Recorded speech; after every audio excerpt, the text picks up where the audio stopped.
आप सभी को जय मसीह की गुड मॉर्निंग। सुबह के क्लास में आप सभी का हम स्वागत करते हैं। एक बार फिर से आगे बढ़ेंगे और ईस्टर के सप्ताह के बाद में इस नए सप्ताह में हम शामिल हुए हैं।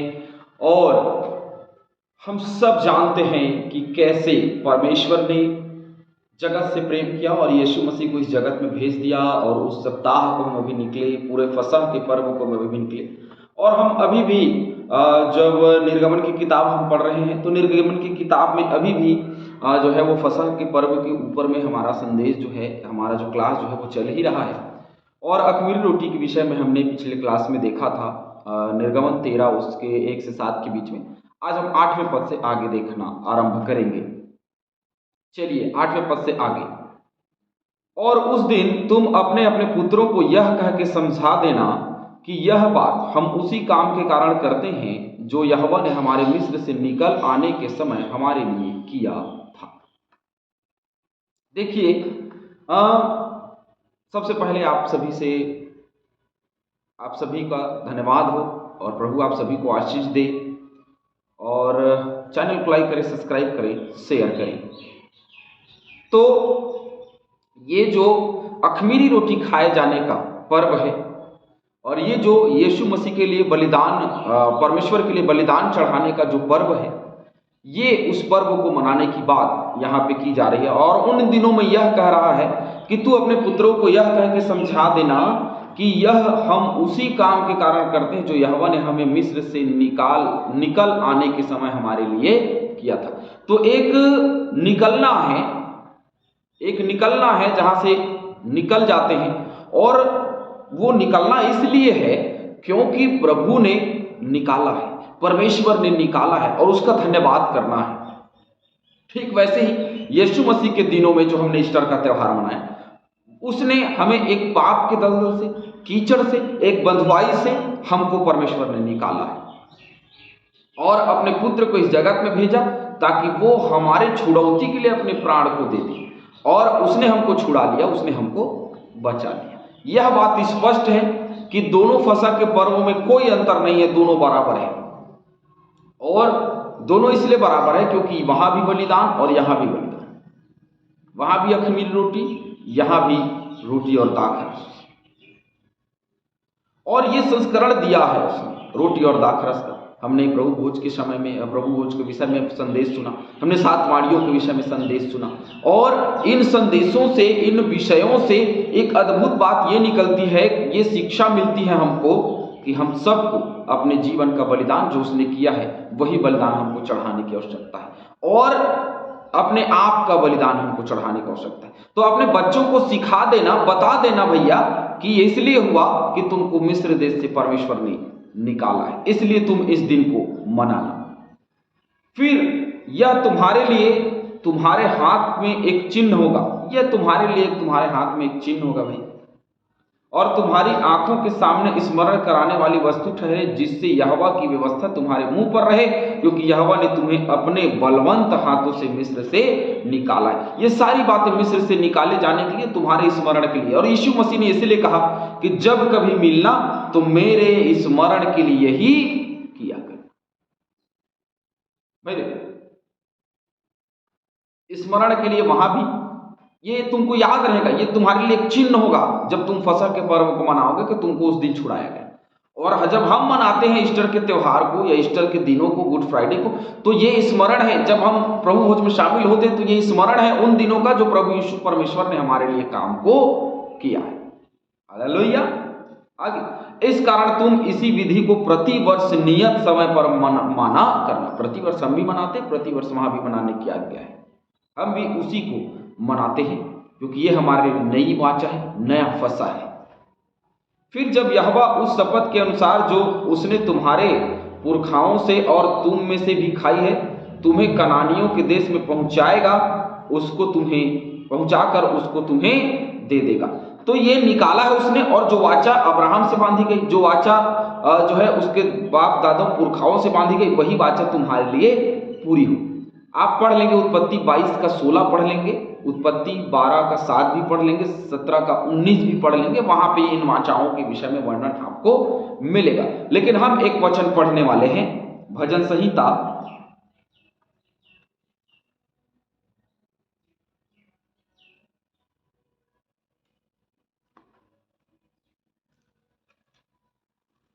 105,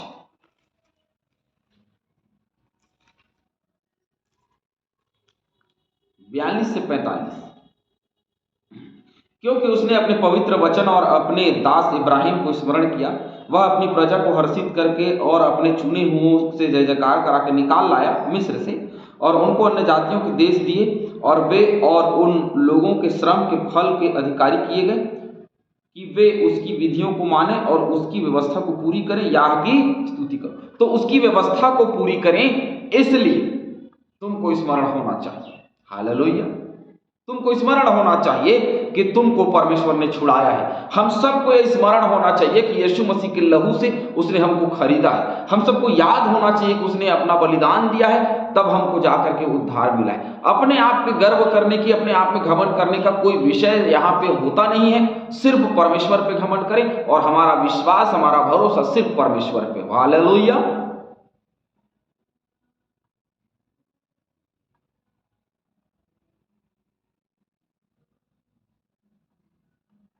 तब तुम में से जितने अपनी अपनी माँ के जेठे हों उनको, और तुम्हारे पशुओं में जो ऐसे हों उनको भी यहोवा के लिए अर्पण करना। देखिए यहाँ पे जेठा पुत्र को, सब नर बच्चे तो यहोवा के हैं।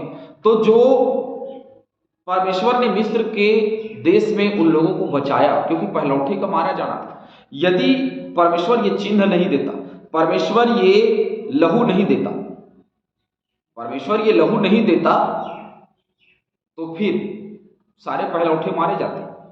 ये लहू का चिन्ह दिया। ठीक वैसे ही हम सब भी नरक चले जाते, लेकिन उसने प्रभु यीशु मसीह के नाम से एक चिन्ह हमको दिया, और उसी के लहू के द्वारा हम सब बचाए गए।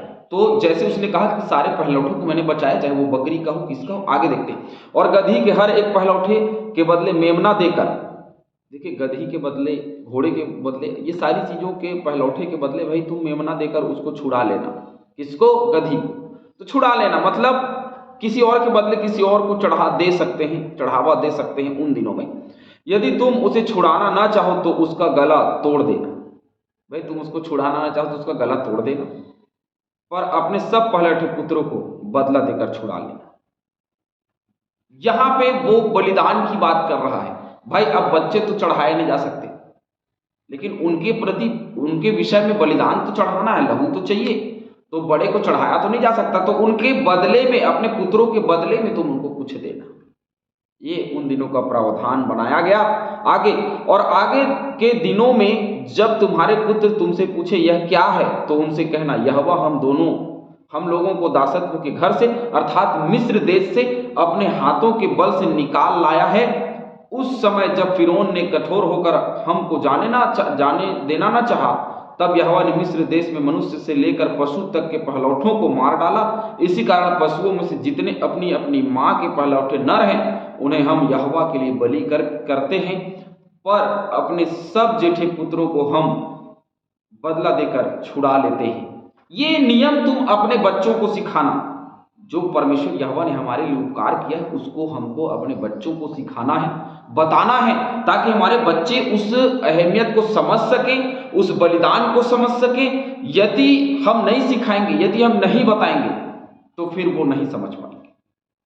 उनको बताना पड़ेगा कि परमेश्वर ने हमारे लिए ये काम किया है, परमेश्वर ने हमको छुड़ाया है, परमेश्वर ने हमको बचाया है। ये बताना पड़ेगा उनको, तब वो सीख पाएंगे। और ऐसे नहीं, बड़े बोझ के साथ उनको सिखाने की आवश्यकता है। बड़े हर्ष के साथ, बड़े आनंद के साथ, बड़े भय के साथ में उनको सिखाने की आवश्यकता है। उनको सिखाना, क्योंकि उसने हमको छुड़ा ले आया है। और वो पहलौठा चाहता है, लेकिन अब एक बड़ा बलिदान परमेश्वर चाहता है। वो ये कि हम अपने बच्चों को, अपने पहलौठों को परमेश्वर के चरणों के सामने अर्पित करें, ताकि वो अपनी सेवकाई के लिए इस्तेमाल करें। हालेलुया। यह तुम्हारे हाथों के एक चिन्ह सा और तुम्हारे भौं के बीच टीका सा ठहरे, क्योंकि यहोवा हम लोगों को मिस्र से अपने हाथों के बल से निकाल लाया है। टीका की बात यहाँ आती है। बहुत लोगों का विचार ऐसा जमता है टीका। यहाँ देखिए टीका सा लिखा है, टीका लगाने की बात नहीं कहा। टीका सा तो हमको समझ में आई कोई बात कि तुम्हारे माथों के बीच में एक टीका सा, एक चिन्ह सा, एक मुहर सा ठहरे। उसी मुहर के द्वारा हम छुड़ाए जाएंगे। तो ये हमारे भावों के बीच में एक मुहर ठहरे, जिस मुहर को देख करके परमेश्वर हमको छुड़ा ले, बचा ले, हमारे बच्चों को बचा ले, हमको बचा ले। तो ये राज्य अभिषेक करने की बात है। तो अपने बच्चों का अभिषेक करें, किससे? परमेश्वर के वचन से, परमेश्वर के लहू से, उस पवित्र मेमने के लहू से जो बलिदान है, और उस चढ़ावे के द्वारा हम सब अपने बच्चों को परमेश्वर की शिक्षा में लेकर के चले। क्यों? क्योंकि उसका वचन हमारे पांव के लिए दीपक और मार्ग के लिए उजियाला है। हमारे बच्चों के लिए भी वही बात है। परमेश्वर ने जो किया उस उपकार को कभी ना भूलें। याद रखें कि परमेश्वर ने हमारे जीवन में क्या उपकार किया है और निरंतर आगे बढ़ते चले जाएं। प्रभु इस क्लास के द्वारा आप सभी को बहुत ऐसे आशीष दे।